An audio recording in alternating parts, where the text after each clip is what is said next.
Hi, church. I wanted to bring you an update as to how things are going as it pertains to our church as a whole, and also to give you some information as to what the future might look like for our church. First of all, though, I do want to say a huge thanks to all who've been able to continue supporting our church financially. We ended the month of April in a very strong position, partly because of your faithfulness and partly because of our carefulness in not spending anything more than we had to.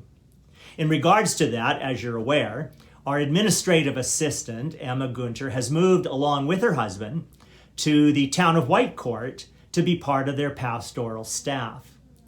We decided at that point that we would not replace this position immediately in order to help save money.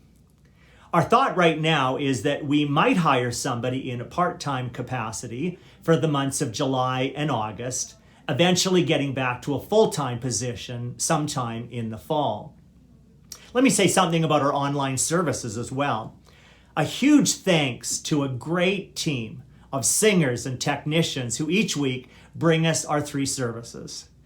So to those of you who are involved in singing and instruments and sound and video, I compliment you on the work and effort you're putting in.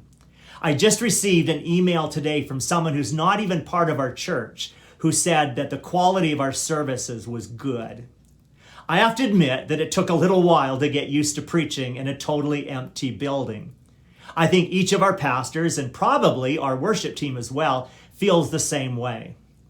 But it does reinforce a message I spoke a few months ago about whether we are looking for atmosphere or presence. Atmosphere is what you help create when the building is full and the singing is vibrant. Presence is what God produces when we worship and serve Him in our living rooms each weekend as we are part of our online services. Now, while I love the former, it is the latter that I know we need. I do wonder what our church will look like when we're back in the building. Will you be returning? Will some have drifted away? All I can do right now is pray for you, which I do. And I urge you again to take personal responsibility for your own spiritual welfare. This is not a time to take a vacation from God or to give up in frustration. This is a time, as an old song says, for holding on, for persevering, for remaining faithful. Now let me take a moment to address next steps.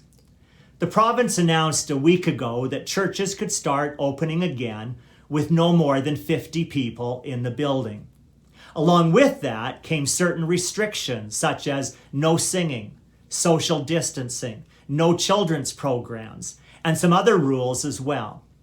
So if we were to reopen right now with an average attendance of close to 500 on a weekend, we would have to run between 8 to 10 services in order to accommodate our church and the laws of the government. Now, I know that there are some who are saying or thinking, let's just defy the laws. Let's engage in civil disobedience by reopening the way we want to. Well, we're not going to do that. And let me give you a few reasons.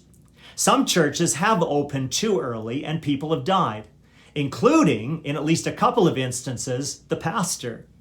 Although I do want to go to heaven, in my mind, it's eventually more than immediately. We also don't believe that defying the government at this time is a good witness to our community. And on top of that, purely from a logistics standpoint, trying to run 10 services is impossible for our worship teams and pastoral staff. So we are urging patience. I will be on a call with other faith leaders this Thursday with our Premier Jason Kenney, and we will be hearing what next steps the government is thinking of, as well as engaging in a question and answer period. I believe and hope that this will bring some clarity to what may happen next. As long as we're not being treated any differently from the rest of our province's businesses and institutions, we're not prepared to ignore the present guidelines. I don't believe for a moment that our provincial leaders are out to destroy churches. In fact, our premier is actually one of the most faith-friendly leaders we've had in some time. So along with me, please continue to exercise patience. There will come a time when we are allowed to join back together. In the meantime, we continue to pray for you, phone you, meet with you as we are able. As well, we're taking this time to reevaluate everything that we are doing and where we need to be headed as a church. We must continue to remember our purpose statement, which is making more, building better. And so as pastors, we are asking ourselves, how well are we doing that? And where can we improve? In closing, let me say how much I love every one of you and how much I'm concerned as to how you are doing through this unique time.